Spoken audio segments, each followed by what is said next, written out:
bem, gente? Como estão? Acabou o som? Tá? Tudo bem? Tudo bem, Cecília? Já beijei. A aluna, porque as duas foram minhas professoras do primeiro ano, né? A dona Anitta, que está lá, querida Anitta, que fez a introdução para falar do curso, que eu recomendo a todos que possam fazer até esse da quarta-feira. Mesmo para nós que já fizemos a formação inteira, o curso está excelente, vale a pena, online, facinho, quarta-feira das 8 às 10, está muito bem estruturado. E que façam depois o ano que vem, aqueles que não fizeram, querem fazer uma reciclagem, porque nós sabemos que a base do nosso espiritismo, do que os espíritos nos comunicam sempre, é o estudo. Então, sempre a gente vai, mesmo uma coisa que nós já lemos, um texto, por exemplo, nós aqui que somos palestrantes, né? A gente dá uma lição. Eu gosto muito de pôr a data que eu fiz essa palestra. Então, vamos dizer, 2008. Aí agora em 2024. Eu falo, de onde eu fui tirar essas ideias? Não estou achando nada disso nessa lição. Aí vem toda uma ideia nova. Então fica o convite, que foi assim que eu comecei a estudar, porque a dona Anitta que convidou, que estava para fazer o curso. E uma amiga minha achou uma boa ideia, nos matriculou. A Cláudia, muito amiga também dessa amiga, sabe que ela jamais fez o curso, mas eu fiz há 20 e poucos anos. Então essa experiência fica para passar para todos de que vale a pena, sabe? É muito gostoso. A lição de hoje é nos problemas da posse. Só uma pergunta antes, tem alguém que está vindo pela primeira vez? Tem? Olá, bem-vindos então à casa. Que bom que vocês estão aqui. Espero que vocês gostem do nosso encontro. É assim, nós fazemos essa oração de entrada, temos a palestra, depois temos a oração final. Aí nós vamos ter um pós-palestra para tirar dúvidas e qualquer coisa que vocês queiram se aprofundar, conversar de algo mais pessoal, por favor, vão até a recepção e peçam uma orientação, tá? Então, o livro que nós estamos usando esse ano é esse aqui, chama Palavras de Vida Eterna, é uma psicografia de Chico, Espírito Emmanuel, que eu sempre estava acompanhando o Chico. A lição de hoje é chamada, então, Os Problemas da Posse. Ela está nesse livro e é assim, o Emmanuel, ele sempre para desenvolver uma lição, ele se baseia num trecho do Evangelho. Esse trecho escolhido por ele para desenvolver essa lição é uma carta de Paulo, do apóstolo Paulo, para Timóteo. É a primeira carta, é o capítulo 6 e é o versículo 7.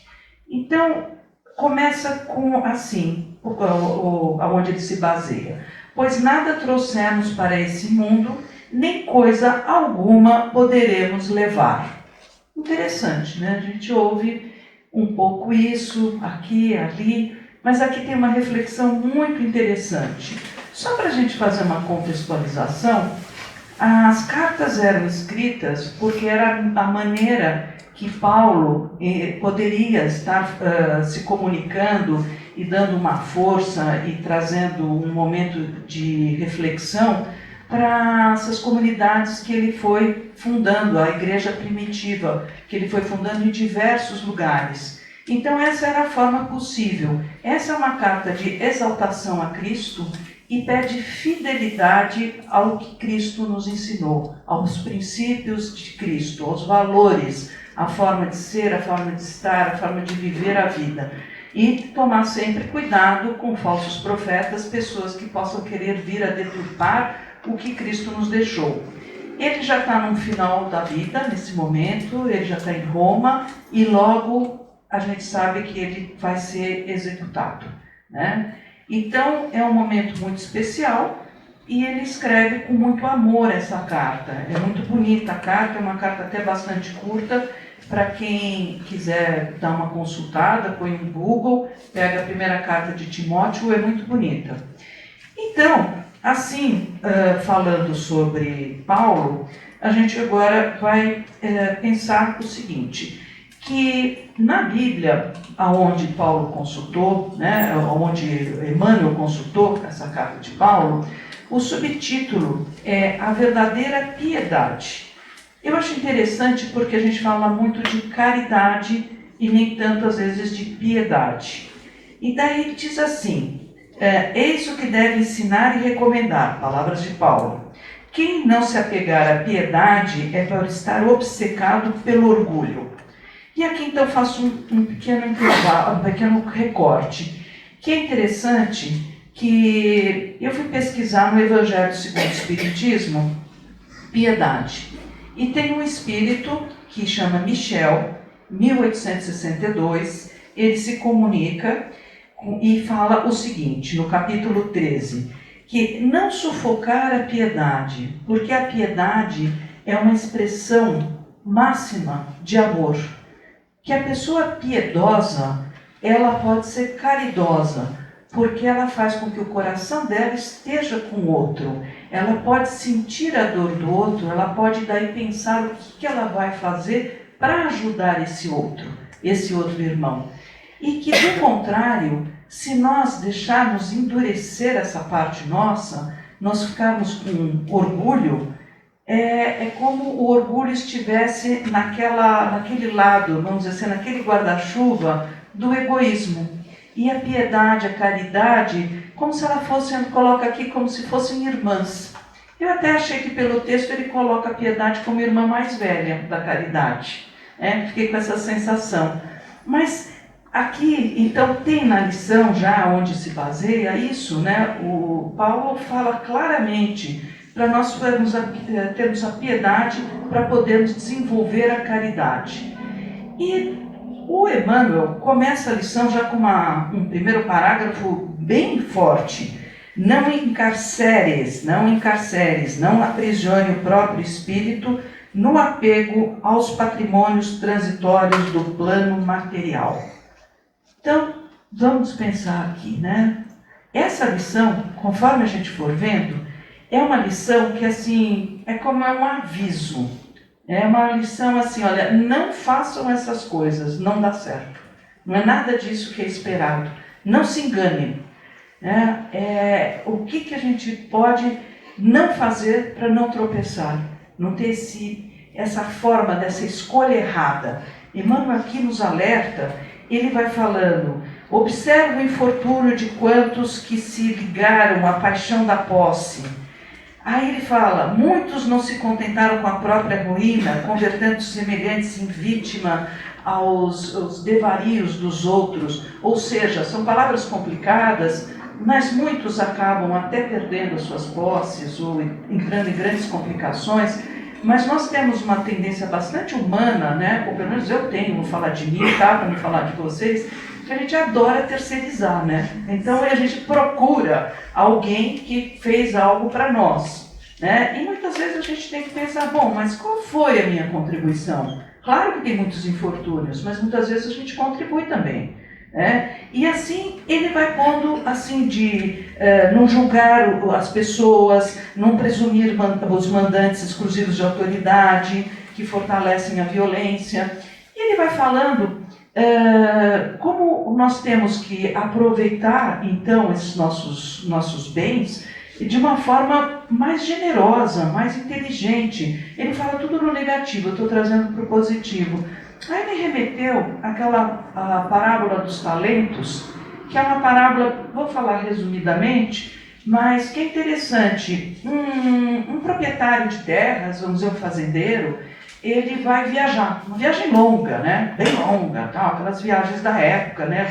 Camelos e tal, caravanas, e vai embora. Então, vai deixar tudo programado. E ele pega o dinheiro dele e distribui entre 3 servos. Um ele dá 5 talentos, e um outro ele dá 2, e o outro, um ele dá 4, 5, 4 e 2. Bom, enfim, eles tinham que tomar conta desses talentos. Depois de muito tempo, volta o tal do proprietário da terra e vai fazer essa cobrança dos talentos. O que aconteceu? O do 5 virou 10, do 4 virou 8 e do 2 devolveu 2. Eu falei, mas como isso? O que aconteceu?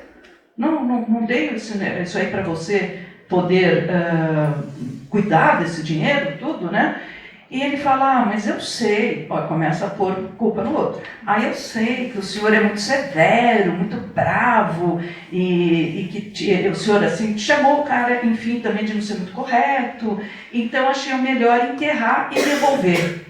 E ele fica uma fera, né? Manda esse moço andar e sai da terra dele e tudo mais. E o que a gente vai aprender dessa lição? Vamos pensando assim. Começa a frase que está em Paulo, né? Pois nada trouxemos desse mundo, nem nada levaremos. Então, isso já dá a ideia desse equívoco que fazemos, que nós somos proprietários de qualquer coisa. Aqui nós somos usufrutuários. Está tudo emprestado, né? Então está emprestado. Vamos começar pelo principal. Emprestado por quem? Por Deus. Qual é o principal bem que Deus nos deu? Nos deu a vida. A vida é o maior bem que Deus nos deu. Podemos estar aqui, reencarnamos, podemos estar aprimorando o nosso espírito. É uma oportunidade única, maravilhosa. Mesmo que a gente tenha outra reencarnação, mas a lição não feita, repete de ano, faremos novamente na próxima. Então é uma grande oportunidade. E a vida é a vida que Deus nos deu por empréstimo. Somente Ele pode nos convidar a voltar à casa dele.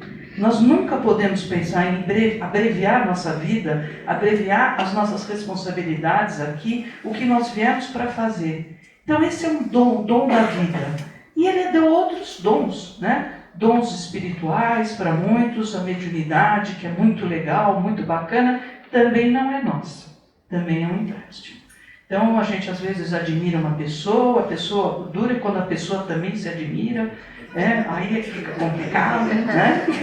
Então a gente tem que estar sempre muito, muito atento a isso. E os bens materiais também não são nossos, né? Nós temos eles, são coisas transitórias que vêm e vêm sempre para o desafio, né? Como foi o evangelho da semana passada, que eu tive a oportunidade de falar, dinheiro e atitude. Qual é a atitude que eu vou ter com esses bens? O que eu vou fazer? Eu vou fazer isso que aqui na lição fala? Eu vou achar que é meu, fico presunçosa, eu fico egoísta, eu fico orgulhosa? Ou eu vou fazer que isso, aquela máxima que falam, né? Que se a gente quer multiplicar alguma coisa, a gente tem que dividir. A gente aprender a dividir para multiplicar. Como os nossos sentimentos, né? Nós também, tantas coisas que nós podemos dar. A gente fala muito aqui de um sorriso, mas fala a verdade, não é uma delícia a gente receber um sorriso?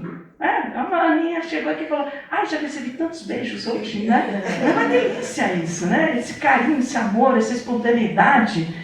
E assim, eu continuei a fazer umas pesquisas, a pensar, e achei um livro que recentemente eu comprei, que é do Papa Francisco. Eu gosto de ler outras religiões, porque eu tenho interesse em todas, eu acho que todas têm algo de bom para trazer, né?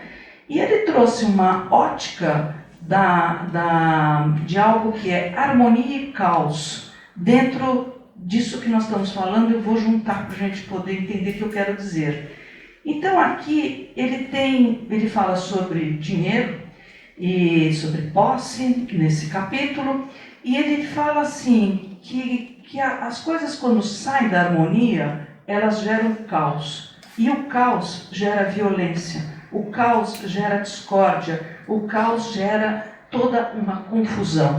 E ele coloca como citação, a confusão que deu, né, que está na Gênesis, Adão e Eva. Adão e Eva desobedecem. Adão e Eva são pegos, óbvio, por Deus, né? Vão enganar Deus. Primeira coisa que acontece é que eles ficam nus, eles perdem lá a folha de parreira, tudo, e aí Deus pergunta, Adão, o que está acontecendo, né? Por que você está assim e tal, né? Mais à vontade, né? E aí Deus fala, não, imagina, não aconteceu nada, né? Aí vai, espreme e fala assim, não. Ele falou, mas você comeu da árvore, o fruto proibido. Não pode. Como você fez isso? Ele falou, não fui eu. Foi aquela mulher que o senhor inventou aí para mim. Né? Já pôs a culpa na Eva.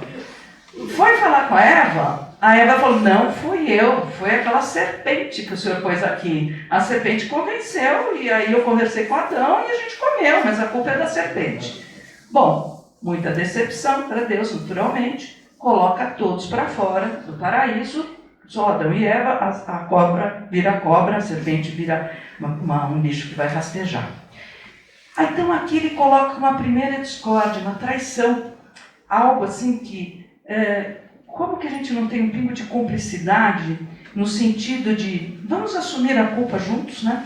Porque o Adão não foi forçado, a serpente não forçou a Eva, então não tem propriamente um culpado, parece um jogo de erros, então erramos todos, né? Mas um quis, eu falei, terceirizar, um quis pôr a culpa no outro. Na sequência, aqui no texto fala de Caim e Abel. Caim e Abel, para relembrar todo mundo, né, são quem? Filhos de Adão e Eva. Caim mais velho, Abel segundo filho. O Caim trabalhava com a terra e Abel era pastor de ovelhas. Eles têm que fazer o dia da oferenda para Deus. Então eles levam cada um seu produto, suas coisas, e oferecem a Deus. Deus tem um olhar especial para Abel nesse momento. Ele fala mais com Abel, ele olha para Abel. E Caim fica muito ressentido. E Deus percebe e já chama atenção. Falou, Caim, o que está acontecendo? Está tudo bem? Tá tudo bem e tal, né? E só que está tudo tão bem que assim que Deus se retira, eles vão para o campo e Caim mata Abel. Mata Abel, deixa lá o corpo no campo e tal, e volta e Deus fala assim, aonde está Abel? E o Caim fala, eu lá sou guardião do meu irmão, eu sou guardião. E Deus fala, sim. E aqui vem o pensamento do texto do Francisco, com toda a intimidade, né? Do senhor Francisco. Ele vem e fala o seguinte, ele fala assim, aqui sim que está a questão. Somos sim todos guardiões um dos outros. Porque nós todos somos irmãos, isso é a nossa humanidade. Nós sermos guardiões uns dos outros, nós nos importarmos uns com os outros. Nós temos essa meta dessa fraternidade, dessa ligação nossa uns com os outros. Então somos sim guardiões. E aí fica essa questão, que Caim, além de tudo, ele não se arrepende. Ele tenta ainda enganar Deus, quando Deus conversa com ele, dando essa resposta. Então, outra questão, nós temos sempre uma oportunidade de podermos ser acolhidos, mas nós temos que ter de novo, o que a gente falou, a atitude. A gente tem que ter essa atitude de poder se olhar, né? E poder reconhecer, sim, sou super falível, cometo alguns erros. Né? Lógico que essa é a máxima do assassinato, não é isso que eu estou me referindo, mas vai desde as pequenas coisas. Nós sempre temos essa oportunidade. E a oportunidade maior é que Deus não nos infantilizou. Ele trouxe para nós a oportunidade de nós podermos ter o livre-arbítrio. Então eu posso fazer a escolha aqui de todas essas coisas negativas, quando eu tenho meus bens, e eu posso fazer totalmente diferente. Eu posso tudo na vida, mas tudo também tem consequências, né? Como diz o próprio Paulo, né? Tudo eu posso, nem tudo me é lícito. Quer dizer, tem coisas que vai dar problema, porque tem a lei, né? Causa e efeito. Mas eu posso escolher. Então, aonde que está isso dentro de nós? O que a gente precisa pensar, que a gente fala muito no Espiritismo, que é aqui na Casa Espírita, que é a nossa reforma íntima, que está absolutamente ligada ao autoconhecimento, que dói, é chato, porque a gente também vai ver um monte de coisa que não é tão boa em nós, mas é a grande oportunidade de mudança, da transformação, é o conhecimento. É o conhecimento de dentro e é o conhecimento, como eu comecei dizendo, estudemos, vamos estudar todo mundo, vamos aproveitar, vamos enriquecer nossa vida, enriquecer nosso espírito. E trouxe mais ênfase nessa parte do dinheiro, dos bens, né, porque é a lição, mas vamos pensar, então, em todas essas virtudes, vamos resgatar o começo, né? Vamos resgatar o que nós podemos pensar quando a gente pensa em piedade e caridade. Essas estão abaixo de quem? Do amor. Então vamos pensar, vamos criar uma maturidade emocional, uma responsabilidade. Somos sim guardiões todos uns dos outros. E teve gente que passou aqui pela Terra que entendeu muito bem. Muito, muito bem. Vou terminar, estou vendo o horário, vou terminar fazendo a oração, que chama assim, porque a gente tem que discernir cada coisa que nós fazemos. Não estou fazendo apenas para uma pessoa ou para outra, eu estou fazendo para Deus, eu estou honrando a minha vida, estou honrando a minha oportunidade, honrando os meus dons. Então é assim, faça mesmo assim. Muitas vezes as pessoas são egocêntricas, ilógicas e insensatas. Perdoe-as a si mesmo. Se você é um vencedor, terá alguns falsos amigos e alguns inimigos verdadeiros. Vença a si mesmo. Se você tem paz e é feliz, as pessoas podem sentir inveja. Seja feliz a si mesmo. O bem que você faz hoje pode ser esquecido amanhã. Faça o bem a si mesmo. Dê ao mundo o melhor de você, mas isso pode não ser o bastante. Dê o melhor de você a si mesmo. Veja você que no final das contas é tudo entre você e Deus. Nunca foi entre você e os outros. Quem escreveu? Madre Teresa de Calcutá. Então, obrigada pela atenção. Até depois.